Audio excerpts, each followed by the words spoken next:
Olá! O nosso foco hoje é uma questão jurídica e social fascinante, que vem lá dos capítulos finais do livro de Números, na Bíblia Hebraica. E olha, não é uma história de grandes batalhas, nada disso. É um dilema bem prático sobre herança, casamento e, no fundo, sabe, sobre o futuro de uma nação inteira. Para a gente mergulhar nesse tema, a gente vai usar aqui trechos de duas Bíblias de estudo, a versão Holman e a Nova Almeida Atualizada, a NAA. Ambas se aprofundam no capítulo 36 de Números, que é, tipo, o epicentro da nossa discussão.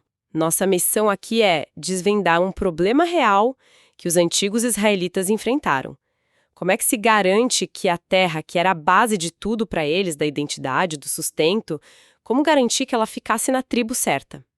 Vamos ver como a herança de 5 irmãs acabou criando um impasse que, nossa, precisou de uma solução divina. Ok, vamos montar o cenário. Os israelitas estão acampados nas campinas de Moabe. Eles estão literalmente na porta de entrada da Terra Prometida. A terra já foi dividida, pelo menos no papel, por sorteio entre as tribos. A estabilidade futura de todo mundo dependia de manter essa divisão. Tudo parecia pronto. E é aí que a coisa começa a complicar. Os líderes do clã de Gileade, da tribo de Manassés, chegam até Moisés com uma preocupação enorme. Eles relembram um caso que já parecia resolvido, o de um homem chamado Zelofiade. Ele morreu sem deixar filhos homens, só 5 filhas. E num ato que foi bem revolucionário para a época, uma decisão divina anterior já tinha garantido que essas mulheres receberiam a herança do pai. Justiça feita, certo? Fim da história. Exatamente. Parecia um caso encerrado, sabe? Uma vitória dos direitos individuais. Mas os líderes de Gileade estavam enxergando alguns passos à frente. Eles viram uma consequência que ninguém tinha previsto. Uma espécie de bomba-relógio legal. Perfeito. Uma bomba-relógio. A preocupação deles era muito concreta. Eles disseram tipo, ok, elas herdaram a terra, que pertence à nossa tribo, Manassés. Mas, e se elas se casarem com homens de outras tribos, digamos da tribo de Judá ou de Benjamim? Pela lei da época, a propriedade da mulher passaria para a família do marido. A terra delas, a herança de Manassés, seria legalmente transferida para outra tribo. A preocupação literal deles, como está no texto, era que a herança de nossos pais será diminuída. Para eles, a terra não era um mero ativo financeiro.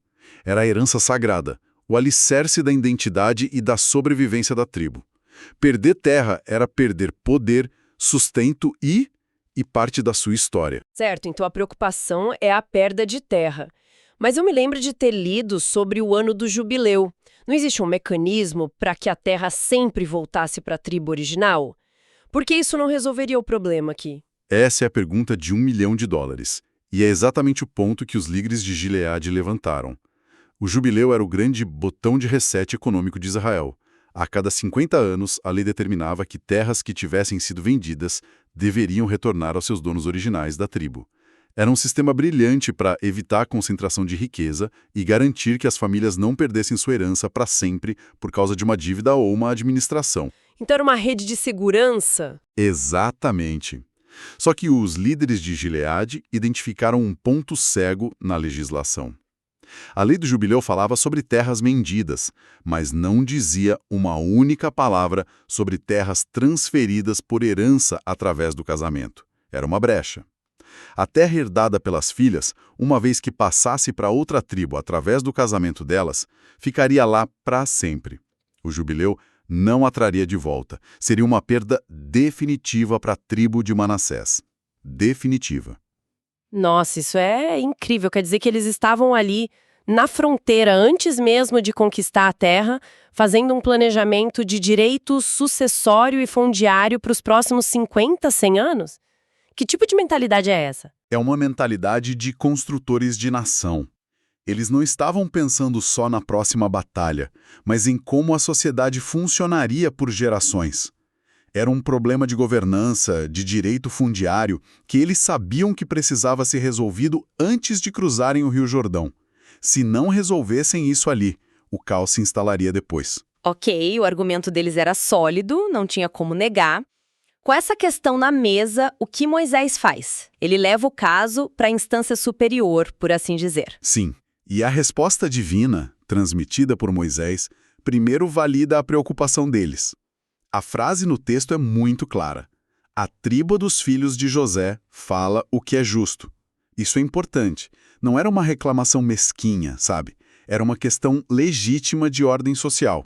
O sistema que eles estavam construindo precisava dessa correção. Peraí, então primeiro a gente tem uma decisão divina, que é incrivelmente progressista para a época, dando a essas mulheres o direito à terra. Mas logo em seguida, outra decisão divina limita com quem elas podem se casar. Não é uma contradição? Parece que um direito foi dado com uma mão e tirado com a outra. Essa é exatamente a tensão central aqui. E é o que torna este caso tão fascinante. Não é uma contradição, mas um equilíbrio delicado. A sociedade estava lidando com duas ideias revolucionárias ao mesmo tempo: os direitos de herança das mulheres e a necessidade de manter a estabilidade territorial das tribos. A solução não foi anular o direito delas, mas integrá-lo a uma estrutura que a comunidade pudesse sustentar. E como eles fizeram isso na prática? Qual foi a regra? A solução tem duas partes que são geniais na simplicidade. A primeira parte preserva a agência e a escolha pessoal das mulheres. O texto diz: elas podem casar com quem quiserem. Isso é fundamental. Não foi um casamento arranjado forçado. A liberdade de escolha foi mantida. Mas essa liberdade veio com uma condição, que é a segunda parte da solução: desde que se casem na família da tribo de seu pai. Ah, então a liberdade existia, mas dentro de um certo limite. Exatamente. Pensa nisso como as regras de uma empresa familiar de capital fechado. Os herdeiros podem ter suas ações, sua participação nos lucros, mas não podem simplesmente vender ou transferir essas ações para qualquer um fora da família, porque isso diluiria o controle e poderia destruir a empresa. A solução foi transformar cada tribo numa espécie de empresa familiar de terras. O patrimônio, que era a terra, precisava ficar dentro da família, ou seja, da tribo. Essa analogia é ótima. E essa regra valeu só para elas ou virou uma lei geral? Virou uma lei geral. O caso delas estabeleceu o precedente. A regra passou a ser: a herança dos filhos de Israel não passará de uma tribo a outra. A partir daquele momento, qualquer mulher em Israel que se tornasse herdeira de terras deveria se casar com alguém de dentro de sua própria tribo paterna. A brecha do jubileu foi efetivamente selada, garantindo a integridade territorial de cada tribo para o futuro. E as 5 irmãs, Macla, Tirza, Ogla, Milca e Noa, como elas reagiram a essa condição imposta à liberdade delas? O texto é muito direto e diz que elas obedeceram ao mandamento. A história se encerra de forma muito prática, informando que elas se casaram com seus primos, os filhos de seus tios. Como os primos eram da mesma família e, claro, da mesma tribo de Manassés, a condição foi perfeitamente cumprida. E com isso, o problema foi resolvido de vez. De vez. O texto conclui de forma inequívoca: a herança delas permaneceu na tribo da família de seu pai.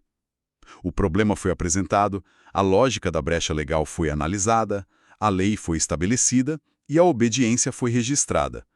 Um precedente foi criado e, com isso, a estrutura social e fundiária de Israel foi fortalecida. É um dos últimos atos legislativos do Livro de Números, quase como um ajuste fino na constituição da nação antes deles finalmente tomarem posse da terra. Recapitulando então. Tudo começou com uma questão sobre o direito à herança de 5 mulheres e acabou se tornando a base para uma lei nacional sobre propriedade, casamento e identidade tribal. É um exemplo impressionante de como regras aparentemente pequenas podem ter implicações enormes para a estrutura de uma sociedade, misturando direito de propriedade, tradição familiar e o que eles entendiam como comando divino. E isso nos deixa com uma reflexão final que vai muito além dessa história. A solução encontrada para as filhas de Zelofeade busca equilibrar a escolha individual com a responsabilidade comunitária. Elas tinham liberdade, mas essa liberdade era exercida dentro de limites que protegiam o bem-estar coletivo e a herança do grupo. Uma tensão que nunca desaparece, né? Nunca. Isso levanta uma questão atemporal.